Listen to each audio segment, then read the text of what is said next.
Hi, welcome along everyone today. Now, I've been asked by a couple of you guys out there a problem to do with the radiators. Now, you're finding that you can't turn the thermostatic radiator valve off. The rad is blasting heat and you turn the radiator valve fully off, but it's not going off, it's just running on. So what can we do about that? Well, I'm afraid when it comes to thermostatic radiator valves, that there's not much you can do with them, I'm afraid, except for to renew them. So obviously that's a problem. You've got to wait to get someone to come around if you can't do it yourself. Now, I've got videos on how to do that if you can feel that you can do it, and I'll give you a link for that. But in the meantime, if you just want to do something about it straight away to save you from roasting, all we got to do, quite simply, to shut that radiator valve off and stop the heat, is to turn it off from the other end of the radiator. That's the valve on the other end, which normally is a lock shield type. So I'll show you how to do that now. Here then is our thermostatic rad valve, and we're saying that you turned it all the way down to 0 and the radiator's not going off, it's just running on. So always with these, just renew the whole thing when they're gone. Okay, but we're saying what can we do about it right now? So over to the other end of the radiator and here we got this valve. There's often a lock shield valve. Now if you're lucky enough to have a turn valve on there, which some do have, then all you've got to do is turn it by hand all the way until it stops and it's off. Now if that's not the case and you've got this type, I'll take that off, show you. It'll be a pushover cap like that, and you'll think, well, how can I turn that? Well, obviously it's no good turning that, it's not connected to anything, it's just a cap, okay, so you don't see the sharp spur of the brass valve, so you take it off. Okay, so what we do now is either find a small spanner, and this one's still a little bit big, but it will turn it, as you can see. So you can use one of those if you've got any of those handy to turn it off.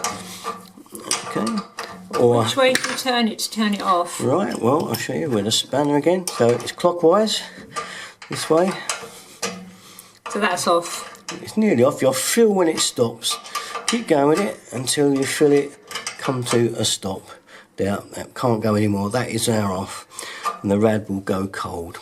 Okay, that's it. Now I'll show you using my preferred choices of turning it on and off. You may find you only can turn these 1 or 2 turns because it might be shut down to regulate the balance of the radiators, which brings us to the other thing. I know how many turns this has got, but when you do turn this valve, memorise how many turns you've given it, so that when you turn it back on eventually, you give it the same amount of turns back on.